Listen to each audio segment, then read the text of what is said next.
Okay, so today I'll be doing a brief overview and tutorial of RAID, which stands for Random Array of Independent Disks. Now, I've seen some good videos on YouTube on RAID.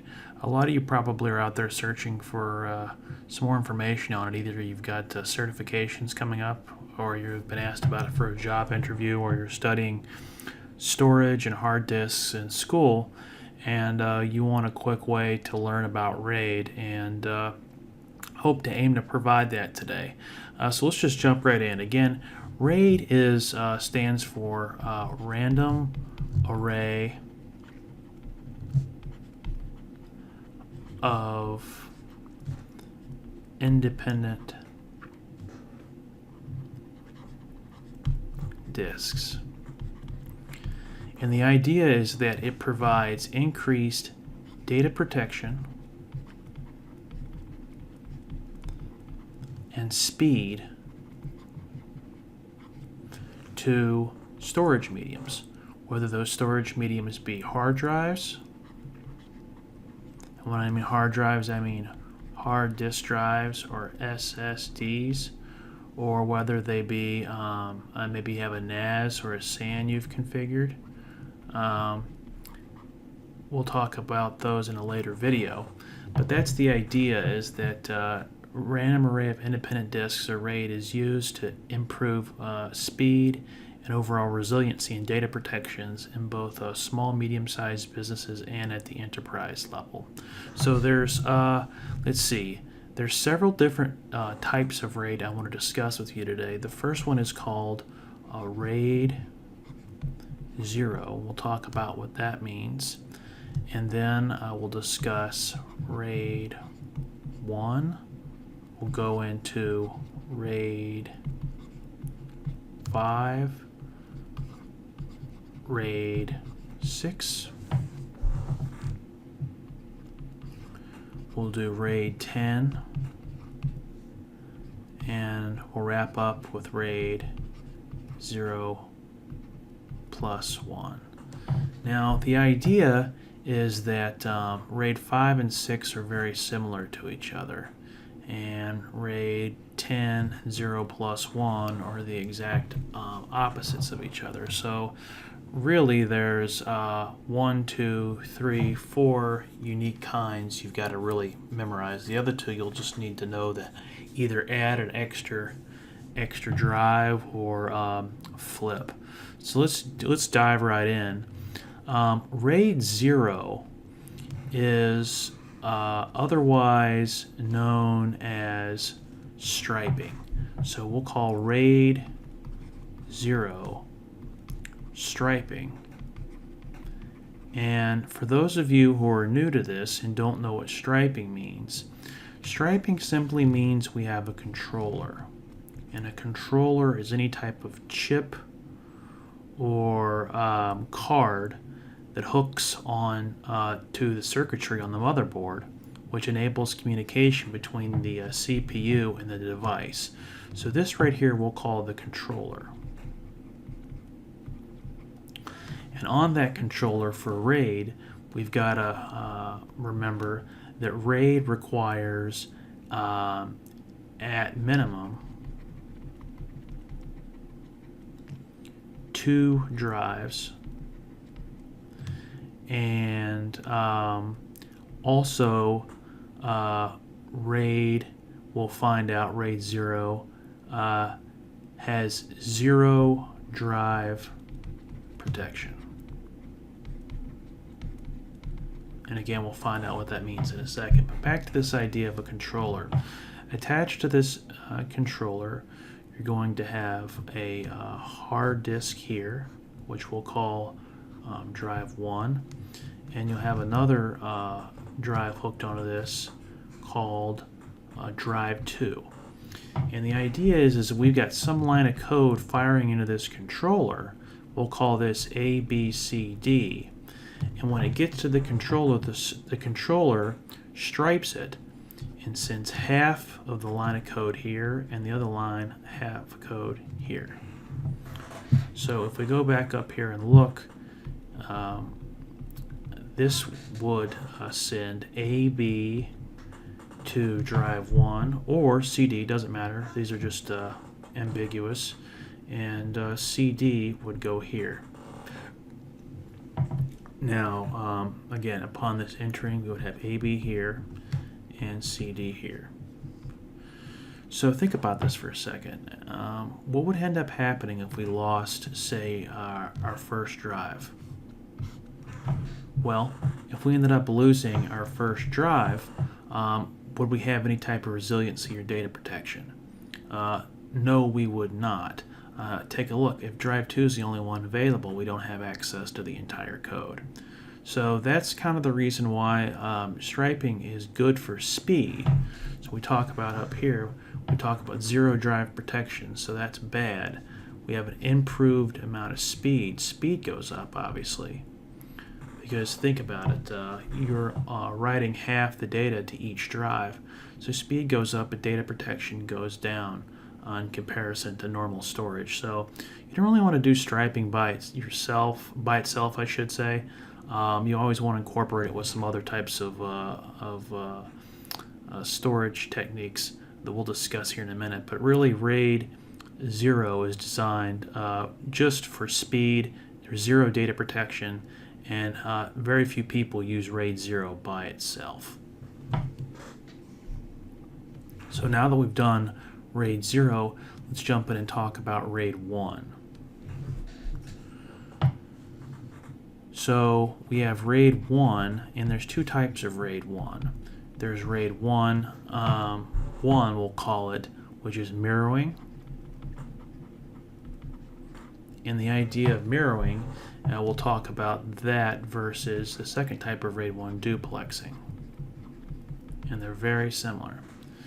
Now let's keep an idea again on what this means in terms of data protection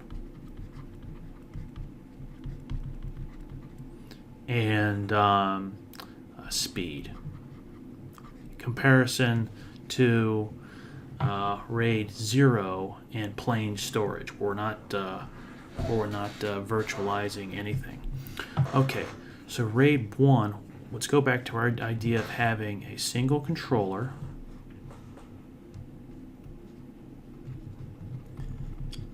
and on that controller we'll have a single drive coming off of the controller. I should back up and say, again, for RAID 0 we had at least a 2 drive minimum, and we'll see here that for RAID 1 we're also going to have a 2 drive minimum. And we're going to also see that for data protection, we'll see how many drives. We'll see that it has up to 1 drive failure allowed, and we'll talk about what that means in a second. Back to this idea of a controller in RAID. So we have a drive 1 here, and we have another drive here, and we have a line of code coming into the controller.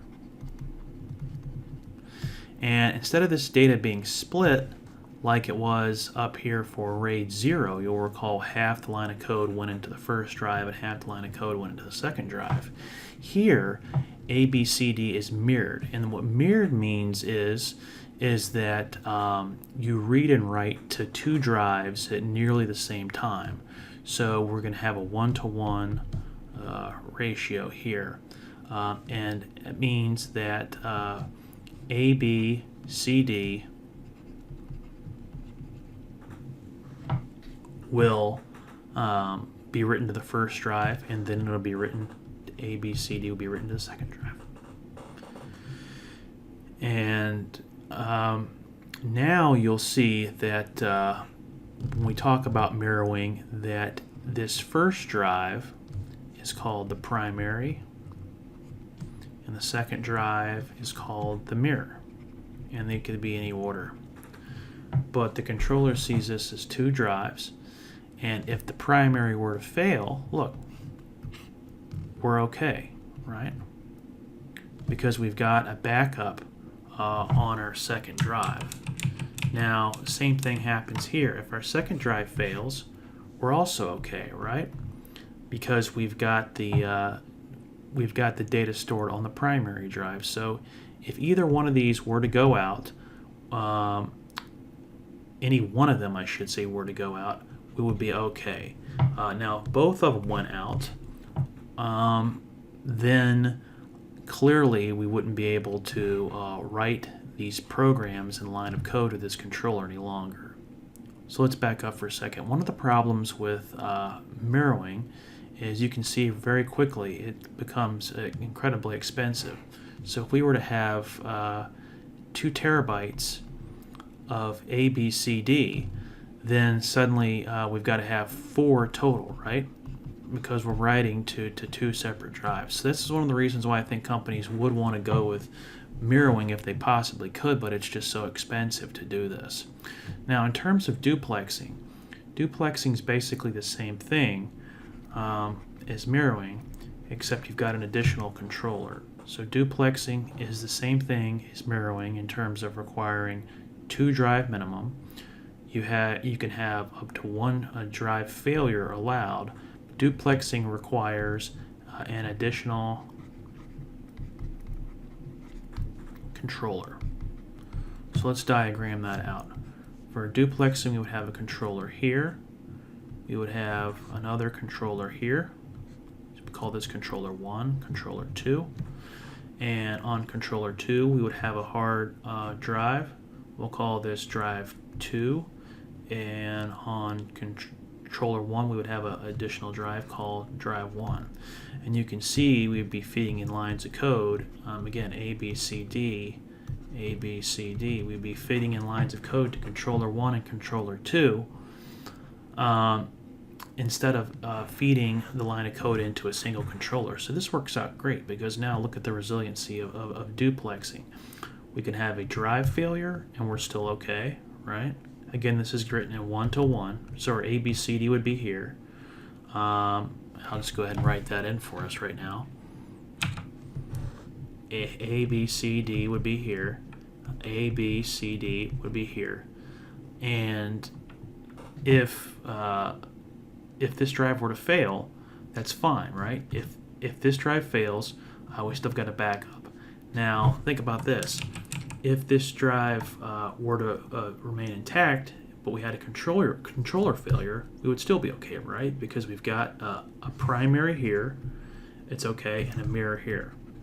So the cool thing about duplexing is it provides one extra step of resiliency than regular mirroring, in that it has an additional controller that it requires.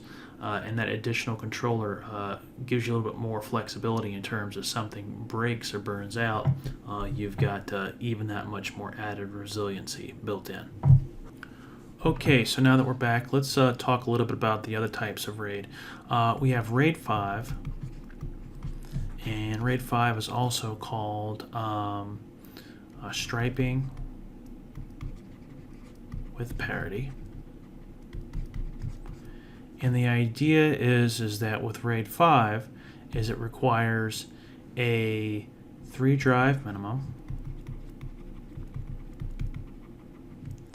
and you can have 1 drive fail, and still be okay. So let's check this out for a second. We've got the same thing here. We've got a controller that we've had before. We've got our 3 drives.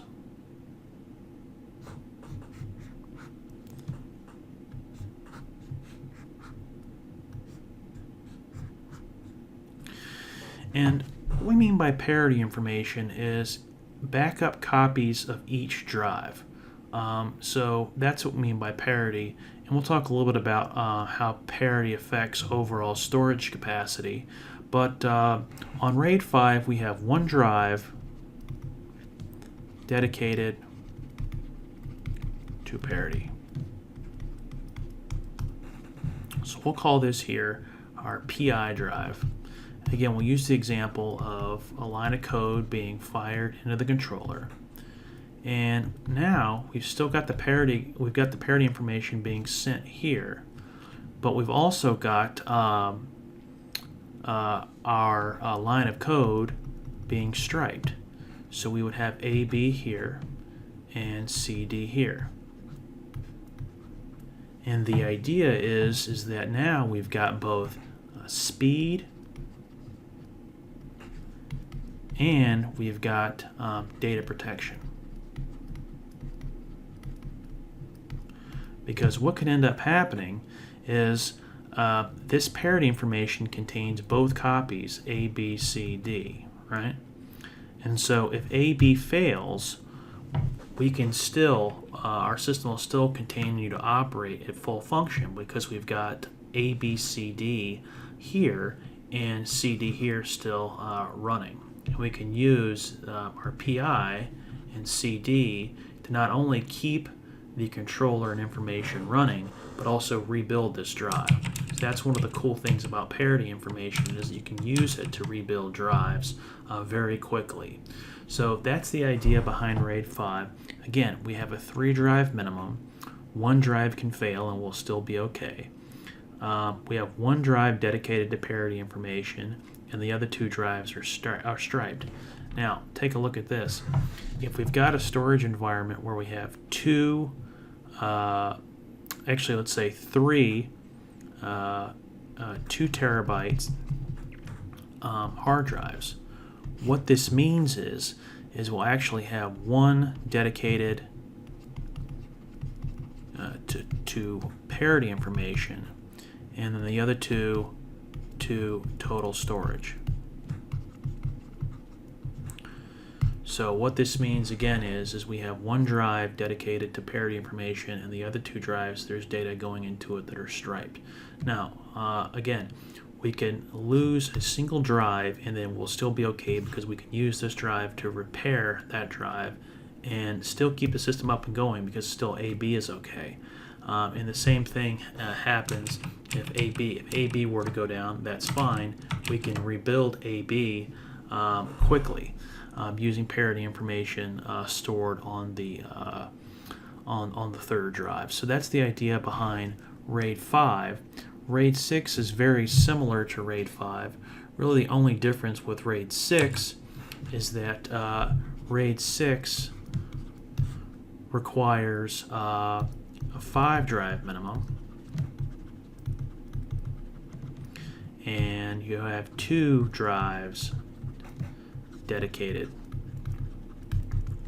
to parity information. And that's why RAID 6 is known as striping with extra parity.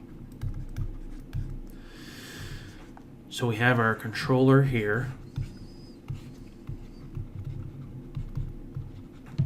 We've got a drive here with parity information on it. Got another drive here with parity information on it. And we've got, let's see, 1, 2, we'll put a 3rd drive out here. And what we'll do is again, we'll fire a line of code A, B, C, D. We'll have a 3rd being striped to this drive. Call this D1. Another drive here, we'll call this D2. We'll call this one D3. And the bottom line is that as data is fired now, 3rd's going here, 3rd's going here. We'll even call this EF to make it easier. So we would have AB here, CD here, and EF here. And we would have backup copies here of parity information with all 3. So on each of these, data that would be going into these would be A, B, C, D, E, F, right? Be going to these parity information copies. So look, the idea is that now we can have 2 drives fail. So if this drive fails, okay, 1 drive fails, that's okay. We can immediately rebuild it, just like we did up here for RAID 5, right? But we can actually go one step further with RAID 6. We can have up to 2 drives fail. So we can have this drive fail and this drive fail. And look, because we've got the parity information here stored in 2 extra drives, we can rebuild EF and we can rebuild CDE real quickly, right? Now, what ends up happening is that it takes obviously 2 drives to be able to rebuild these 2 drives that are being striped. So in order to have that extra layer of protection where you can have 2 drive failure, you're going to need 2 additional drives, which we have here, of parity information as opposed to RAID 5. Okay, now on to our last 2. We're going to have RAID 10 here. RAID 10 is also known as a stripe of mirrors. And the idea behind RAID 10 is it requires a 4 drive minimum. And on RAID 10 we can have up to 2 drives fail. And we'll see in a second that RAID 10 and RAID 0+1 are just opposites. Now, this idea of RAID 10 can be really thought of as RAID 0 plus, can really be thought of as RAID 1 plus 0. Now, the idea is that this first number here corresponds to the lower level, and this second number here corresponds to the upper level. So if we were to diagram this out on a controller, we would have our 4 drives,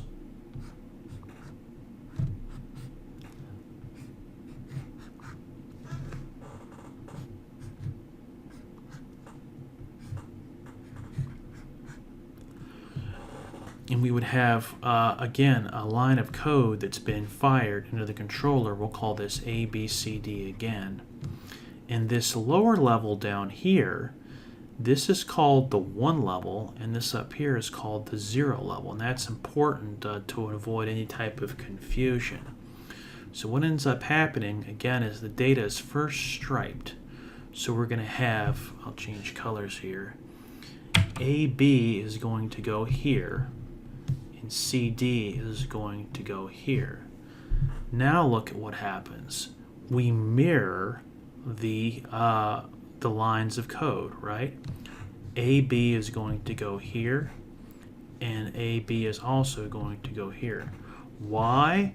Because this controller sees this set of drives, this array, as the primary, just like we did when we were dealing with RAID 1, and it sees this group here as the mirror copy.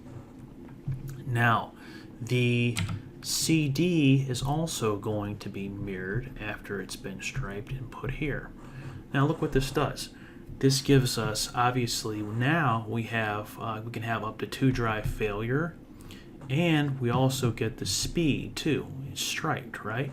So this combines not only data protection, but also speed. Think of how quick this is. And that's all there is to it. You just got to keep in mind for RAID 10 that this bottom level down here, this is the 1 level. You can see that. And this here is the 0 level. And that's how it's written, RAID 1 and RAID 0, the stripe of mirrors. And I think you can do RAID 10, I'm not sure, in something called Windows storage spaces. But I know a lot of these type of advanced RAIDs, you have to have certain types of hardware that specializes in controlling the RAID. You'll notice a lot of times that there's software and hardware options. The hardware options are far more reliable than the software options. Usually people use the software options when pricing is an issue. But I believe that a lot of these higher end RAID levels require an actual hardware, either it be an expansion card, RAID card for your computer, or some type of special RAID device, whether that be a NAS or a SAN, whatever that may be, to control the RAID, especially when you get into larger size storage mediums where data is being transmitted at hundreds of gigabytes per second. So that's RAID 10. Now let's have a quick look at RAID 0+1, which is just the exact opposite, okay?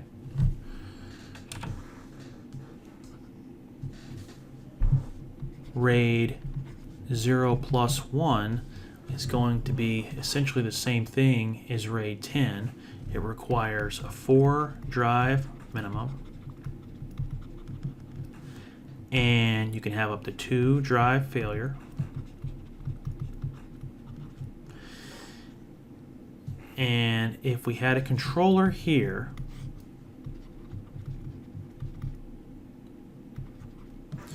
and we had our drives coming off of the controller, and we had RAID 0+1 set up, we would have a line of code again fired into the controller. This level here would be the 0 level. Keep in mind, on originally saw this was the 1 level. This is going to be the 0 level here, and here this is going to be the 1 level. So what does this mean, right? So when data comes through the controller, A, B, C, D, it goes 1 to 1, right? And it's not split until it actually hits the drive. So again, A, B, C, D. And now when it hits the drive, that's when it splits. So we split once we cross the controller. Hopefully that makes sense. So now we have A, B here and C, D here. We have A, B here and C, D here. Now you may be wondering what the difference between them is. And we can actually see up here with RAID 10 and our primary, we had A and B copies, which if our primary was to fail, we would be out of luck, right? Because we don't have any backup options in our mirror. If one of our primary drives were to fail, we would be okay. This is for RAID 10. And if one of our primary and one of our mirrors failed, we would also be okay. If both mirrors failed, we wouldn't be okay. Now, for RAID 0+1, it kind of works the same way. Look, if AB fails, that's okay, right? We've got a backup copy of AB. Now, look what happens if both ABs fail. If both ABs fail, we're out of luck. If both CDs fail, we're also out of luck, right? There should be a D. We're also out of luck. But if we have one AB fail on one site, and we have a CD fail on the other site, we're okay, right? Even though AB, they're backwards here, they're 1 to 1, right? So we would still be okay and be able to repair these drives. And not only repair these drives, think about that, not only repair these, but keep the production site up and running, which as a systems administrator, that's your ultimate goal. So I hope this clears up some of the confusion. There's obviously other RAID levels besides these. These are probably the most common and probably the ones you're going to be tested on. RAID 0, 1, 5, 6, 0, 10, and 0+1. Hope that cleans up any type of confusion you may have. Remember to like this video and check out other videos from us for upcoming tests, certifications. Thanks. Take care. Bye.